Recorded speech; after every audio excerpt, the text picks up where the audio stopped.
അവൻ രഹസ്യമായിട്ട് ഉപേക്ഷിച്ച് കഴിഞ്ഞാൽ കുറ്റം ആരുടെ കയ്യിലാകും? യോസഫിൻ്റെ കയ്യിലാകും. ഈ ഗർഭത്തിൻ്റെ ഉത്തരവാദി ആരാണെന്നേ ലോകം പറയത്തുള്ളൂ, യോസഫാണെന്നേ പറയത്തുള്ളൂ. അതുകൊണ്ടെന്താ, അവൻ്റെ ജീവിതം പോയി. പിന്നെ ആരെങ്കിലും അവന് പെണ്ണ് കൊടുക്കുമോ? ഇല്ല. നാട്ടുകാരെ പെൺപിള്ളേരുള്ള അപ്പന്മാരൊക്കെ പറയും, ആ ചെറുക്കൻ്റെ അടുത്തൊക്കെ പോയേക്കല്ല, അവൻ്റെ കണ്ണിപ്പെട്ട് പോകല്ലോ കേട്ടോ, കള്ളൻ എന്നായിരിക്കും യോസഫിനെ കുറിച്ച് ആളുകൾ പറയുന്നത്. ഞാൻ പറഞ്ഞ വ്യത്യാസം മനസ്സിലായോ? എന്തിനു വേണ്ടിയാണ്? മറിയയെ രക്ഷിക്കാൻ വേണ്ടി, മറിയയ്ക്ക് ലോകാപവാദം വരുത്താതിരിക്കേണ്ടതിന് യോസഫ് ലോകാപവാദം ഏറ്റെടുക്കുകയാണ്. എങ്ങനെയുള്ള മറിയയ്ക്ക്? യോസഫേ എന്ന് പറഞ്ഞങ്ങ് അവൻ്റെ മനസ്സിലെന്താണ്? തന്നെ വഞ്ചിച്ച ഒരു സ്ത്രീയാണ് മറിയ. തന്നെ വഞ്ചിച്ച സ്ത്രീക്ക് ലോകാപവാദം വരുത്തരുതെന്ന് യോസഫ് തീരുമാനിച്ചെന്നു. ഞാൻ പറഞ്ഞതിൻ്റെ ഗൗരവം നിങ്ങൾ മനസ്സിലാക്കണം. അതാണ് ക്രിസ്തീയ സ്നേഹം എന്ന് പറയുന്നത്. അതാണ് ആർദ്രത എന്ന് പറയുന്നത്. അതാണ് മനസ്സലിവെന്ന് പറയുന്നത്. അതാണ് നീതി എന്ന് പറയുന്നത്. അത് സ്വാഭാവികമായി ഒരു മനുഷ്യനുണ്ടാകുന്ന ഒരു കാര്യമല്ല. ദൈവത്തിൻ്റെ ഇടപെടൽ കൂടാതെ ഒരിക്കലും അത് ഉണ്ടാവില്ല. നമ്മളെ വഞ്ചിക്കുന്നവർക്ക് വേണ്ടി പോലും, അവർക്ക് വേണ്ടി സ്ട്രോങ് ആയിട്ട് നിലകൊള്ളുവാൻ, അവരെ രക്ഷിക്കാൻ, അവരെ തിരിച്ചു വഞ്ചിക്കാനല്ല, അല്ലെങ്കിൽ അവർക്ക് എന്തെങ്കിലും സംഭവിക്കുമ്പോൾ അതിൽ സന്തോഷിക്കുവാനുമല്ല, ഇല്ലേ? സന്തോഷിക്കുവാനുമല്ല. ശരിക്കും പറഞ്ഞു കഴിഞ്ഞാൽ ലോത്തിൻ്റെ അബ്രഹാമിൻ്റെ സ്റ്റോറിയിൽ ലോത്ത് അബ്രഹാമിനെ കളിപ്പിക്കുകയായിരുന്നു. നീരോട്ടമുള്ള സ്ഥലമെല്ലാം അവൻ എടുത്തുകൊണ്ട് പോയി. ശരിക്കും അബ്രഹാമിൻ്റെ നമുക്ക് ആ സ്റ്റോറി അറിയാവുന്നുണ്ട്, ഞാൻ അതിനെക്കുറിച്ച് പറയുന്നില്ല. എന്നാൽ തന്നെ കളിപ്പിച്ചേച്ചു പോയ ലോത്ത് അപകടത്തിലായെന്ന് കണ്ടപ്പോൾ അബ്രഹാം പറയുന്നത്, അന്നേ ഞാൻ ചിന്തിച്ചതാ, ഇതിന് ദൈവം എന്തെങ്കിലും അവന് കൊടുക്കാതിരിക്കത്തില്ലെന്ന്. നമ്മൾ ആരാണെങ്കിലും പറയാൻ സാധ്യതയുള്ള കാര്യമാണ്. എടാ, അവൻ എന്നെ കളിപ്പിച്ചു. എന്നാ നമുക്കൊരു ഇതുണ്ടല്ലോ, പൊട്ടനെ ചെട്ടി ചതിച്ച ചെട്ടിയെ ദൈവം ചതിക്കുമെന്ന് പറയുന്നത് പോലെ നമ്മൾ പറഞ്ഞു, അതിന് ദൈവം കൊടുത്ത, നമ്മളൊക്കെ ഇത് പറഞ്ഞു. പക്ഷേ തൻ്റെ സഹോദരനായ ലോത്ത്, തന്നെ കളിപ്പിച്ചേച്ചു പോയ ലോത്ത്, തന്നെ ദുഃഖിപ്പിച്ചിട്ട് പോയ ലോത്ത് അപകടത്തിലാണെന്ന് കണ്ടപ്പോൾ തൻ്റെ ഭവനത്തിൽ ജനിച്ച 318 അഭ്യാസികളെയും കൊണ്ട് അവന് ചെന്ന് സ്വന്തം ജീവൻ പണയം വെച്ച്. ഒരു കാര്യം മനസ്സിലാക്കണം, 5 രാജാക്കന്മാരെ തോൽപ്പിച്ച 4 രാജാക്കന്മാരോടാണ് അബ്രഹാം വെറും 318 പേരെയും കൊണ്ട് യുദ്ധത്തിന് പോയത്. അല്ലാതെ ഒരു ചെറിയ സംഘത്തോടൊന്നുമല്ല. 5 രാജാക്കന്മാരെ തോൽപ്പിച്ച, നിങ്ങൾ ആ സ്റ്റോറി വായിക്കുമ്പം, ജനസിസ് ചാപ്റ്റർ 14 വായിക്കുമ്പോൾ അറിയാം, 5 രാജാക്കന്മാരെ തോൽപ്പിച്ച 4 രാജാക്കന്മാരോട് എതിരിടുവാൻ ശരിക്കും ഒരു സൈന്യത്തിൻ്റെ പിൻബലമില്ലാതെ അബ്രഹാം പോയത് അവൻ്റെ മനസ്സലിവാണ്. അതാണ് മനസ്സലിവ്. അവിടെ തിരിച്ചു വരുമെന്ന് ഒരു ഉറപ്പുമില്ല. കാര്യം ശക്തന്മാരായ 4 രാജാക്കന്മാരോട് പോരിടുവാനാണ് പോകുന്നത്. ആർക്കു വേണ്ടി? തന്നെ കളിപ്പിച്ചേച്ച് പോയ ലോത്തിന് വേണ്ടി. ഇതാണ് ദൈവസ്നേഹം. ഇതാണ് നമ്മുടെ സഭയിൽ ഇന്ന് വേണ്ടത്. എൻ്റെ സഹോദരൻ്റെ പ്രൊട്ടക്ഷൻ എൻ്റെ ചുമതലയാണ്. എൻ്റെ സഹോദരനെ മറ്റൊരാൾ ആക്രമിക്കാൻ ഞാൻ സമ്മതിക്കത്തില്ല. അവൻ എന്നെ കളിപ്പിച്ചതായിരിക്കും, അവൻ എന്നെ വഞ്ചിച്ചതായിരിക്കും, അവൻ എനിക്കെതിരെ കഥയുണ്ടാക്കിയതായിരിക്കും. ആയിക്കോട്ടെ, നമ്മൾ എന്ത് ചെയ്യണം? നിങ്ങൾ തമ്മിൽ ദയയും മനസ്സലിവും ഉള്ളവരായി, ദൈവം ക്രിസ്തുവിൽ നിങ്ങളോട് ക്ഷമിച്ചതുപോലെ അന്യോന്യം ക്ഷമിപ്പീൻ. മറ്റൊരാൾ എന്നോട് എത്ര വിരോധമായി ഇടപെടുമ്പോഴും, ദോഷം ചെയ്യുമ്പോഴും, എൻ്റെ ജീവിതത്തിലാണെങ്കിലും ആരുടെ ജീവിതത്തിലാണെങ്കിലും ദോഷം ചെയ്യുമ്പോൾ ദൈവം നമ്മളോട് ആവശ്യപ്പെടുന്നത്, നീ എന്തെല്ലാം ദോഷം ചെയ്തു, പക്ഷേ കർത്താവ് ദൈവം നിന്നോട് ക്രിസ്തുവിൽ ക്ഷമിച്ചില്ലേ? അതുകൊണ്ട് നീ എന്ത് ചെയ്യുക? ക്ഷമിക്കുക. നമ്മുടെ ജീവിതത്തിലെ ഏറ്റവും വലിയ ഒരു പ്രോബ്ലം എന്ന് പറഞ്ഞു കഴിഞ്ഞാൽ, ഇതിനകത്ത് ആദ്യത്തേത് അവസാനത്തേന്ന് പറഞ്ഞാൽ, ആദ്യത്തേത് ഞാൻ പറഞ്ഞല്ലോ, കയ്പ്. ചില ആളുകളോട് ഭയങ്കര ബിറ്റർനെസ് ഉള്ള ആളുകളുണ്ട്, ചില ആളുകളോട്. രണ്ടാമത്തെ ഒരു വലിയ പ്രോബ്ലം എന്ന് വെച്ച് കഴിഞ്ഞാൽ അൺഫോർഗിവിങ് സ്പിരിറ്റ്. ഇന്ന് വിശ്വാസ കോളത്തിൽ നമ്മളിതെല്ലാം പറയുമ്പോഴും ആരാധിക്കുമ്പോഴും പാട്ട് പാടുന്നവരും ഒക്കെ ആയിരിക്കും. പക്ഷേ ചിലരോട് ക്ഷമിക്കാൻ നമുക്ക് കഴിയുന്നില്ല. ചിലരോട് ക്ഷമിക്കാൻ അത് പിശാചിൻ്റെ ഒരു ആയുധമാണ്. പിശാചിന് ഇടം കൊടുക്കരുത്. പിശാചിന് അവൻ്റെ ഇടം കൊടുക്കരുത്. We need to forgive others as Jesus forgave us in Christ, as God forgave us in Christ. ക്രിസ്തുവിൽ ദൈവം നമ്മളോട് ക്ഷമിച്ചതുപോലെ നമ്മൾ അന്യോന്യം ക്ഷമിക്കണം. എല്ലാവരോടും ക്ഷമിക്കണം. പിന്നെ വേറൊരു കാര്യം, ക്ഷമിക്കുമ്പോൾ അത് നമുക്കൊരു സൗഖ്യമാണ്. ഒരാൾ പറഞ്ഞൊരു വാചകമുണ്ട്, when you are forgiving you are releasing a person from prison. നിങ്ങൾ ഒരാളോട് ക്ഷമിക്കുമ്പോൾ നിങ്ങൾ ഒരാളെ തടവിൽ നിന്ന് മോചിപ്പിക്കുകയാണ്. എന്നിട്ട് നമുക്കപ്പോൾ കേൾക്കുമ്പോൾ പെട്ടെന്ന് തോന്നും, അത് ശരിയാണ്, നമ്മൾ ഒരാളോട് ക്ഷമിക്കുമ്പോൾ അയാളെ നമ്മൾ തടവിൽ നിന്ന് മോചിപ്പിക്കുകയാണെന്ന്. പക്ഷേ എഴുതിയ ആൾ പറഞ്ഞത് അങ്ങനെയല്ല. When you forgive somebody, you are releasing a person from prison, and that person is you yourself. അതാരാണ്? അത് നിങ്ങൾ തന്നെയാണ്. കാരണം അൺഫോർഗിവിങ് സ്പിരിറ്റ് ഉള്ള ഒരു വ്യക്തി തടവിൽ കഴിയുന്ന വ്യക്തിയാണ്. അൺഫോർഗിവിങ് സ്പിരിറ്റ് ഉള്ള ഒരു വ്യക്തി തടവിൽ കഴിയുന്ന വ്യക്തിയാണ്. എനിക്ക് ഫ്രീഡം ഫീൽ ചെയ്യണമെങ്കിൽ ഞാൻ എല്ലാവരോടും ക്ഷമിക്കുന്നവനായിരിക്കണം. എനിക്ക് ആരോടെങ്കിലും ക്ഷമിക്കാൻ കഴിയുന്നില്ലെങ്കിൽ ഞാൻ ഇപ്പോഴും തടവിലാണ്. എനിക്ക് ഉറക്കം വരത്തില്ല. എൻ്റെ മനസ്സിൽ, ചിന്തകളിൽ ഒക്കെ അസ്വസ്ഥനാകുന്നതിൻ്റെ കാരണം എന്നറിയാമോ? 2, 1, നമ്മിൽ മറ്റൊരാളോട് ബിറ്റർനെസ് ഉണ്ടെങ്കിൽ ഭയങ്കര ശല്യമാണത്. ആരോടെങ്കിലും കയ്പുള്ള ഒരു വ്യക്തി, അവൻ ഉറക്കം വരത്തില്ല. 2, ആരോടെങ്കിലും ക്ഷമിക്കാൻ കഴിയാത്ത അനുഭവം ഉണ്ടെങ്കിൽ നമ്മുടെ സ്വസ്ഥത നഷ്ടപ്പെടുകയാണ്. ഞാനിന്ന് പറയട്ടെ, നമ്മളെ തന്നെ റിലീസ് ചെയ്യാനുള്ള മാർഗം എല്ലാ കയ്പും, കോപവും, ക്രോധവും, ഈർഷ്യയും, അതേപോലെ അൺഫോർഗിവിങ് സ്പിരിറ്റിനെയൊക്കെ ഒന്ന് പുറത്താക്കുക. അവിടെയൊക്കെയായി ഭൂതങ്ങളെ പുറത്താക്കേണ്ടത്. ഇതൊക്കെയാ ഭൂതം. യഥാർത്ഥത്തിൽ നമ്മിൽ പല ഭൂതങ്ങളുണ്ട്. എന്ത്? അൺഫോർഗിവിങ് ഭൂതം, മറ്റുള്ളവരോട് കയ്പുള്ള ഭൂതം, കയ്പിൻ്റെ ഭൂതം, ക്രോധത്തിൻ്റെ ഭൂതം, കോപത്തിൻ്റെ ഭൂതം. ഈ ഭൂതത്തെയൊക്കെ ആദ്യം പുറത്താക്കുക, പിന്നാട്ട് മറ്റുള്ളവരിലെ ഭൂതത്തെയൊക്കെ പുറത്താക്കുന്നു. മറ്റുള്ളവരിലെ ഭൂതത്തെ പുറത്താക്കുന്നതിന് മുമ്പ് നമ്മൾ എന്ത് ചെയ്യണം? നമ്മുടെ ഉള്ളിലുള്ള ഭൂതത്തെ പുറത്താക്കണം. എന്ത്? കയ്പ് ഉപേക്ഷിക്കുക. അൺഫോർഗിവിങ് സ്പിരിറ്റ്, അത് തന്നെ ഉപയോഗിക്കുക. അൺഫോർഗിവിങ് സ്പിരിറ്റ് തന്നെ ഉപയോഗിക്കുന്നത് ശരിക്കും, അല്ലേ? പക്ഷെ അവിടെ ഉപയോഗിച്ചിരിക്കുന്ന നമ്മൾ പറയുന്നത് അൺഫോർഗിവിങ് സ്പിരിറ്റ്. ശരിക്കും അങ്ങനെയുള്ള അതൊരു സ്പിരിറ്റാണ്, ഒരു സ്പിരിറ്റാണ്. എന്നിട്ട് നമ്മൾ 5-ാം അധ്യായത്തിലേക്ക് വരുമ്പോൾ നമ്മുടെ ഭാഗങ്ങളിൽ നമുക്ക് ആകയാൽ പ്രിയ മക്കൾ എന്നപോലെ കർത്താവിനെ അനുകരിപ്പിൻ, ക്രിസ്തു നിങ്ങളെ സ്നേഹിച്ച് നമുക്ക് വേണ്ടി താൻ ദൈവത്തിന് സൗരഭ്യവാസനയായ വഴിപാടും യാഗവുമായി അർപ്പിച്ചതുപോലെ സ്നേഹത്തിൽ നടപ്പിൻ. അന്യോന്യമുള്ള കൂട്ടായ്മയുടെ ഏറ്റവും പ്രത്യേകത എന്താണ്? നിങ്ങൾ സ്നേഹത്തിൽ നടക്കണം. ഇപ്പം ഇത്രയും സമയങ്ങളിൽ നമ്മൾ പഠിച്ച കാര്യങ്ങളുടെയൊക്കെ ആത്യന്തികമായി അതുകൊണ്ടാണ് 5-ാം അധ്യായം തുടങ്ങുമ്പോൾ മുകളിൽ പറഞ്ഞിട്ട് പറയാണ്, ആകയാൽ പ്രിയ മക്കൾ എന്നതുപോലെ ദൈവത്തെ അനുകരിപ്പിൻ. We need to imitate God, be imitators, therefore imitators or followers of God as dear children. പ്രിയ മക്കൾ എന്നതുപോലെ നമ്മൾ മാറി നിന്ന് അനുകരിക്കുകയല്ല, മക്കൾ എന്നതുപോലെ അനുകരിക്കുകയാണ്. ഞാൻ ദൈവത്തെ അനുകരിക്കുന്നത് മാറി നിന്നല്ല. മക്കൾ അനുകരിക്കുന്നതും മറ്റുള്ളവർ അനുകരിക്കുന്നതും രണ്ടാണ്. എനിക്ക് വേണമെങ്കിൽ മഹാത്മാഗാന്ധിയെ പോലെ എന്ന് പറഞ്ഞ് മഹാത്മാഗാന്ധിയുടെ ജീവിതശൈലിയൊക്കെ പഠിച്ചേച്ച് എനിക്ക് മഹാത്മാഗാന്ധിയെ അനുകരിക്കാനായിട്ട് ചിലപ്പം നോക്കിയാൽ പറ്റിയെന്നിരിക്കും. കുറച്ചൊക്കെ എനിക്കറിയില്ല, ഞാൻ അനുകരിക്കാനൊന്നും പോകല്ല. ഞാൻ പറഞ്ഞതെന്ന് വെച്ച് കഴിഞ്ഞാൽ അങ്ങനെയുള്ള അനുകരണമല്ല അല്ലെങ്കിൽ ആ ലെവലിലല്ല നമ്മൾ ദൈവത്തെ അനുകരിക്കുന്നത്. എങ്ങനെയാണ്? B imitators of God as dear children.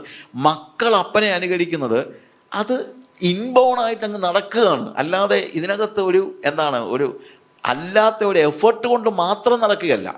നമ്മൾ യേശുവിനെ അറിയുന്നത്, നമ്മൾ യേശുവിനെ മാറി നിന്ന് വീക്ഷിച്ചതിന് ശേഷം അതുപോലെ നടക്കാനായിട്ട് പരിശ്രമിക്കുകയാണെങ്കിൽ അതിനകത്ത് ഒത്തിരി പാളിച്ചുണ്ടാകും. പക്ഷേ when we are children of God, when we are dear children, then naturally we are able to imitate God. നമുക്കതിനുള്ള സ്ട്രെങ്ത് ഉണ്ട്, പവർ ഉണ്ട്. എൻ്റെ മക്കൾ എന്നെ അനുകരിക്കുന്നത് പോലെ മറ്റൊരാൾക്ക് അനുകരിക്കാൻ പറ്റില്ല. കാര്യം മറ്റൊരാളുടെ പ്രത്യേകത എന്ന് ചോദിച്ചു കഴിഞ്ഞാൽ അവരെന്നെ നോക്കിയും കണ്ടുമാണ് മനസ്സിലാക്കുന്നത്. പക്ഷേ എൻ്റെ മക്കളിൽ എൻ്റെ ജീനുകൾ കിടക്കുന്നത് കൊണ്ട് അവർക്ക് എന്ത് ചെയ്യാൻ പറ്റും? ചിലപ്പോൾ അവർ പോലും അറിയാതെ എന്ത് ചെയ്യുന്നുണ്ട്? അവർ അനുകരിക്കുന്നുണ്ട് അറിയാതെ. എൻ്റെ മക്കൾ ചിലപ്പോൾ ഞാൻ നടക്കുന്നത് പോലെ അറിയാതെ നടന്നു പോകും, അല്ലേ? ചിലപ്പോൾ ആളുകൾ കാണുമ്പോൾ പറയും, അപ്പൻ നടക്കുന്നത് പോലെ തന്നെ ഇവളും നടക്കുന്നതെന്ന് ചിലപ്പോൾ പറയും, അല്ലേ? എന്തുകൊണ്ടാണ്? അത് പ്ലാൻഡ് ആയിട്ടുള്ള അനുകരണം ഒന്നും അല്ല, ജീനുകളിലൂടെ പകർന്നു കിട്ടിയത്. ഇതുപോലെ നമ്മൾ മക്കൾ അനുകരിക്കുന്നത് പോലെ വേണം ദൈവത്തെ അനുകരിപ്പാൻ. അല്ലാതെ വേറൊരാൾ മാറി നിന്ന് അനുകരിക്കുന്നത് പോലെ ആകരുത്. ക്രിസ്തു നിങ്ങളെ സ്നേഹിച്ച് നമുക്ക് വേണ്ടി തന്നെത്താൻ ദൈവത്തിന് സൗരഭ്യവാസനയായ വഴിപാടും യാഗവുമായി അർപ്പിച്ചതുപോലെ സ്നേഹത്തിൽ നടപ്പിൻ. സ്നേഹത്തിൽ നടപ്പിൻ എന്ന് പറയുന്നത്, സ്നേഹത്തിൽ നടക്കുക എന്ന് പറയുമ്പോഴത്തേക്ക് അതിനൊരു പദ്ധതിയുണ്ട്. സ്നേഹത്തിൽ നടക്കുകയാണെന്ന് അറിയുന്നത് എങ്ങനെയാണ്? ക്രിസ്തു സ്നേഹിച്ചത് എങ്ങനെയാണ്? ക്രിസ്തു സ്നേഹിച്ചപ്പോൾ എന്ത് ചെയ്തു? ക്രിസ്തുവും നിങ്ങളെ സ്നേഹിച്ചപ്പോൾ എന്താണ്? നമുക്ക് വേണ്ടി തന്നെത്താൻ ദൈവത്തിന് സൗരഭ്യവാസനയായ വഴിപാടും യാഗവുമായി അർപ്പിച്ചു എന്നതുപോലെ നിങ്ങൾ മറ്റൊരാളെ സ്നേഹിക്കുന്നുവെങ്കിൽ നിങ്ങളും എന്ത് ചെയ്യും? അവർക്ക് വേണ്ടി ഒരു യാഗമായി തീരും. ക്രിസ്തു എന്നെ സ്നേഹിച്ചപ്പോൾ എനിക്ക് വേണ്ടി അവൻ എന്ത് ചെയ്തു? യാഗമായി തീർന്നു. അതുകൊണ്ട് ഞാൻ എൻ്റെ സഹോദരനെ സ്നേഹിക്കുന്നുവെങ്കിൽ അവന് വേണ്ടി ഞാനും യാഗമായി തീരും. ഞാൻ എപ്പോഴും പറയാറുണ്ട്, യോഹന്നാൻ 3:16 നമുക്ക് എല്ലാവർക്കും അറിയാം. For God so loved the world he gave his only begotten son so that whosoever believeth in him shall not perish but have eternal life. എല്ലാവർക്കും അറിയാം. എന്നാൽ 1 യോഹന്നാൻ 3:16 പലർക്കും അറിയത്തില്ല. 1 യോഹന്നാൻ 3:16 പറയുന്നത് ക്രിസ്തു നമ്മളെ സ്നേഹിച്ചത് കൊണ്ട് നമ്മുടെ സ്നേഹം എന്തെന്ന് അറിയുന്നു, അതുകൊണ്ട് നമ്മൾ എന്ത് ചെയ്യണം അവിടെ ഇരിക്കുന്നത്, നാമും നമ്മുടെ സഹോദരന്മാർക്ക് വേണ്ടി പ്രാണനെ വെച്ചു കൊടുക്കേണ്ടതിനാണ്. അവൻ നമുക്ക് വേണ്ടി പ്രാണനെ വെച്ച് തന്നു. അത് നല്ല കാര്യമാണ്, പറയാൻ എളുപ്പമാണ്. പക്ഷേ അടുത്ത പ്രാക്ടിക്കലായിട്ട് എന്ത് വേണം? നമ്മളും സഹോദരന്മാർക്ക് വേണ്ടി പ്രാണനെ വെച്ചു കൊടുക്കേണ്ടതാകുന്നു. That is love. That is love. അതാണ് യഥാർത്ഥത്തിലുള്ള സ്നേഹം. വാസ്തവത്തിൽ അതാണ് ലോകത്തിലെ ഏറ്റവും വലിയ ഭാഗ്യം. ഞാൻ ചിലപ്പോൾ പറയാറുണ്ട്, ഞാൻ ലോകത്തിൽ നേടിയിട്ടുള്ള ഏറ്റവും വലിയ ഭാഗ്യം എന്ന് പറഞ്ഞു കഴിഞ്ഞാൽ, എനിക്ക് വേണ്ടി മരിക്കാൻ പോലും തയ്യാറാകുന്ന പല സുഹൃത്തുക്കൾ എനിക്കുണ്ട്. ഞങ്ങൾ രണ്ടുപേരും കൂടെ, ഞാൻ പറയുന്ന സുഹൃത്തുക്കളിൽ ഞങ്ങൾ രണ്ടുപേരും കൂടെ പോകുന്ന കൂട്ടത്തിൽ ആരെങ്കിലും ഒരാൾ വന്നിട്ട് നിങ്ങളിൽ ഒരാളെ ഞാൻ കൊല്ലാൻ പോകുകയാണ്, അത് ആരാണെന്ന് തീരുമാനിക്കുക എന്ന് പറഞ്ഞാൽ എന്നെ ഇട്ടേച്ച് പോകാത്ത പല കൂട്ടുകാരെനിക്കുണ്ട്. അതാണ് എൻ്റെ ജീവിതത്തിലെ ഏറ്റവും വലിയ ഭാഗം. ഒരാളും പറയത്തില്ല, സാജു ഞാനെന്നാ പൊക്കോട്ടെ. അവർ പറയുന്ന ഒരാളെ അവർ കൊല്ലുമെന്ന എനിക്ക് കുറച്ച് അങ്ങനെ പറഞ്ഞിട്ട് പോകുന്നവരല്ല എൻ്റെ മിക്ക സുഹൃത്തുക്കളും.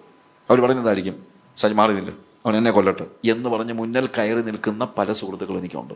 എന്ന് പറഞ്ഞുകൊണ്ട് എന്നാ മോനെ നീ കയറി നിൽക്കടാ എന്ന് ഞാൻ പറയത്തുമില്ല. അങ്ങനെ ഞാൻ പറയുമായിരുന്നെങ്കിൽ ഇങ്ങനെ പറയുന്ന കൂട്ടുകാരെനിക്ക് ഉണ്ടാകത്തില്ലായിരുന്നു. ഞാൻ പറയത്തില്ല.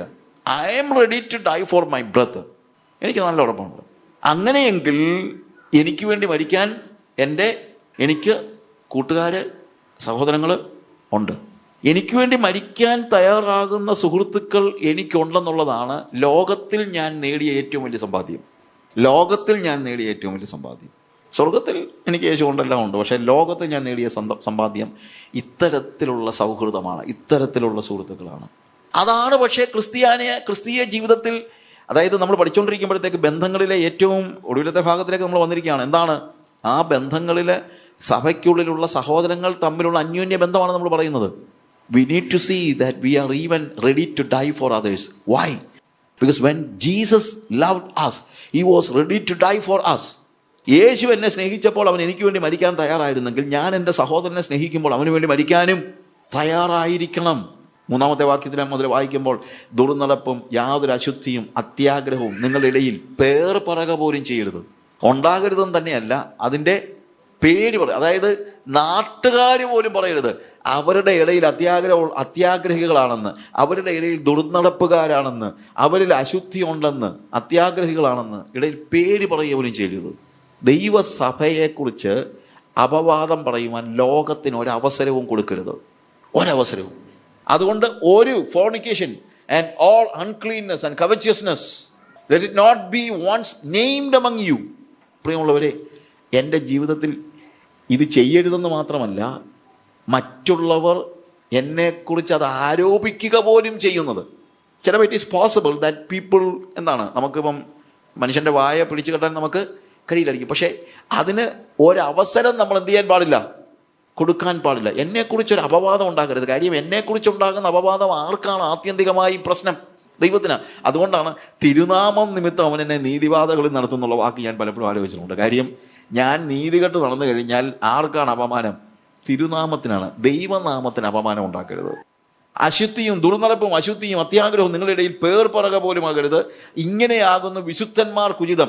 ചീത്തത്തരം, പൊട്ടച്ചൊൽ, കളിവാക്ക്, ഇങ്ങനെ ചേർച്ചയല്ലാത്തവ ഒന്നും അരുത്. സ്തോത്രമത്രേ വേണ്ടത്. ഓരോന്നും ഞാൻ ഡിസ്ക്രൈബ് ചെയ്യുന്നില്ല, നമുക്ക് സമയമില്ലല്ലോ. നിങ്ങളത് വായിച്ചു നോക്ക്.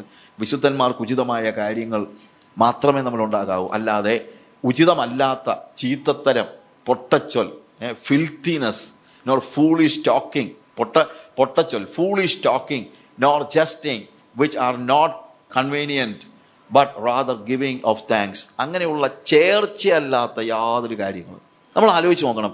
ഇതെനിക്ക് ചേരുന്നതാണോ, എനിക്ക് ചേരുന്നതാണെന്നുള്ളതിൻ്റെ, എനിക്ക് ചേരുന്നതാണെന്ന് ചോദിച്ചു കഴിഞ്ഞാൽ അതിൻ്റെ അർത്ഥം as A child of God, ഞാനൊരു ദൈവ പൈതലാണെങ്കിൽ എനിക്ക് ചേരുന്നത് മാത്രമേ ഞാൻ ചെയ്യാവൂ.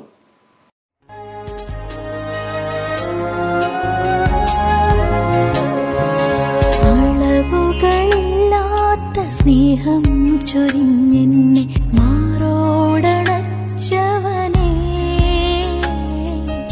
അതിര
ചൊരിഞ്ഞെന്നെ